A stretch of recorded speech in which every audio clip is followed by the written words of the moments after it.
ನಮಸ್ಕಾರ ವೀಕ್ಷಕರೇ, ವಾತ್ಸಲ್ಯ ಪಾಕಶಾಲೆಗೆ ತಮಗೆಲ್ಲ ಸ್ವಾಗತ. ಇವತ್ತು ವಾತ್ಸಲ್ಯ ಪಾಕಶಾಲೆಯಲ್ಲಿ ಗೋಡಾ ಮಸಾಲನ ಹೇಗೆ ಮಾಡೋದು ಅಂತ ನೋಡೋಣ ಬನ್ನಿ.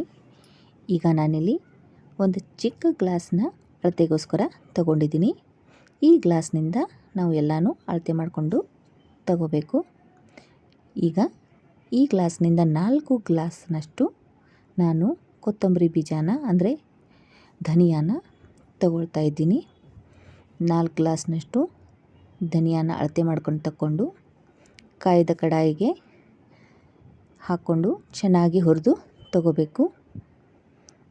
ಕೊತ್ತಂಬರಿ ಬೀಜ ಚೆನ್ನಾಗಿ ಗಮ್ ಅಂತ ಅನ್ನೋವರೆಗೂ ಹುರಿದು ಇದನ್ನು ಒಂದು ತಟ್ಟೆಗೆ ಹಾಕೋಬೇಕು. ನಂತರ ನಾನಿಲ್ಲಿ ಅದೇ ಗ್ಲಾಸ್ನಿಂದ ಅರ್ಧ ಗ್ಲಾಸ್ನಷ್ಟು ಬಿಳಿ ಎಳ್ಳನ್ನು ತಗೊಂಡಿದ್ದೀನಿ. ಇದನ್ನು ಕೂಡ ನಾವು ಹುರಿದುಕೊಳ್ಬೇಕು. ಎಳ್ಳು ಚೆನ್ನಾಗಿ ಚಟ್ಪಟ ಅನ್ನೋವರೆಗೂ ಹುರಿದು ತಗೋಬೇಕು. ಈಗ ಪಾವು ಗ್ಲಾಸ್ನಷ್ಟು ಜೀರಿಗೆನ ಇದೇ ಕಡಾಯಿಗೆ ಹಾಕಿ ಚೆನ್ನಾಗಿ ಹುರಿದು ತಗೋಬೇಕು. ನಂತರ ಎಳ್ಳು ಮತ್ತು ಜೀರಿಗೆ ಹುರಿದಾದ ನಂತರ ಅದೇ ತಟ್ಟೆಗೆ ಹಾಕೋಬೇಕು. ಇಲ್ಲಿ ನಾನು ಒಣ ಕೊಬ್ಬರಿನ 1 ಗ್ಲಾಸ್ನಷ್ಟು ತಗೊಂಡಿದ್ದೀನಿ.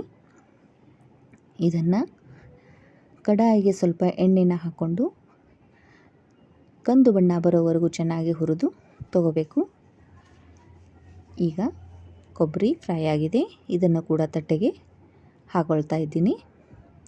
ನಂತರ ನಾನಿಲ್ಲಿ ಇನ್ನೂ ಕೆಲವು ಮಸಾಲೆಗಳನ್ನು ತಗೊಳ್ತಾ ಇದ್ದೀನಿ. ಇದು ಪಲಾವ್ ಎಲೆ, ಇದು ಕಲ್ಲು, ಇದು ಕಲ್ಲು ಒಂದು 2-3, ಪಲಾವ್ ಎಲೆ ಒಂದು 5-6, ಶಾಜೀರಿಗೆ ಇದು 1ರಿಂದ 1.5 ಸ್ಪೂನ್ನಷ್ಟು, ಜೀರಿಗೆ ಮತ್ತು ಶಾಜೀರಿಗೆ ಇದು ಬೇರೆ ಬೇರೆ, ಮೆಂತ್ಯ ಅರ್ಧ ಸ್ಪೂನು, ಲವಂಗ 1 ಸ್ಪೂನು, ಚಕ್ಕೆ ಒಂದು 5-6, ಹಾಗೆ ಸಾಸಿವೆ 1 ಸ್ಪೂನ್ನಷ್ಟು. ಕಡಾಯಿಗೆ ಎಣ್ಣೆನ ಹಾಕ್ಕೊಂಡು ಪಲಾವ್ ಎಲೆ, ಕಲ್ಲು ಮತ್ತು ಲವಂಗ, ಮೆಂತ್ಯ ಕಾಳು, ದಾಲ್ಚಿನ್ನಿನ ಚಕ್ಕೆನ ಸೇರಿಸ್ಕೊಂಡು ಚೆನ್ನಾಗಿ ಹುರಿದುಕೊಳ್ಬೇಕು. ಇದೆಲ್ಲ ಫ್ರೈ ಆದ ನಂತರ ನಾವು ಕೊನೆಯದಾಗಿ ಸಾಸಿವೆ ಮತ್ತು ಶಹಜೀರಿಗೆನ ಸೇರಿಸಿ ಹುರಿದುಕೊಂಡು ಇದನ್ನು ತಟ್ಟೆಗೆ ಹಾಕ್ಕೋಬೇಕು. ನಾವು ಹುರಿದುಕೊಂಡಿರೋ ಮಸಾಲೆ ಎಲ್ಲ ತಣ್ಣಗಾದ ನಂತರ ಇದನ್ನು ಮಿಕ್ಸಿ ಜಾರಿಗೆ ಹಾಕಿ ಪುಡಿ ಮಾಡ್ಕೋಬೇಕು. ಗೋಡಾ ಮಸಾಲ ಇದು ಸೌಮ್ಯವಾಗಿರೋ ಮಸಾಲ.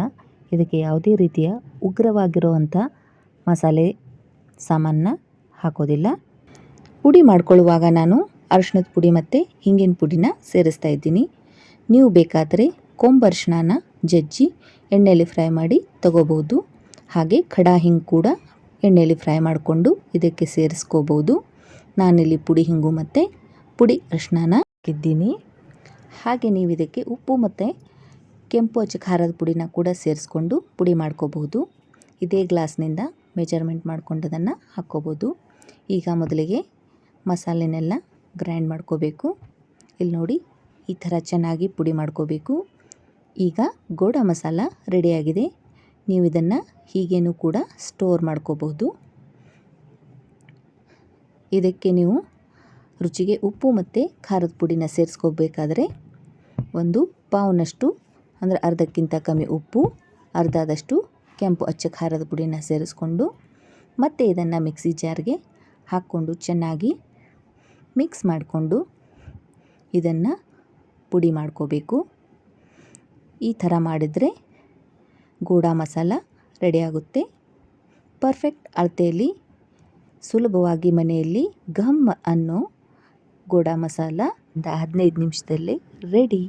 ಈ ರೆಸಿಪಿನ ನೀವು ಕೂಡ ಒಮ್ಮೆ ಟ್ರೈ ಮಾಡಿ ನನಗೆ ಹೇಗಿದೆ ಅಂತ ಕಮೆಂಟ್ನ ಮೂಲಕ ತಿಳಿಸಿ.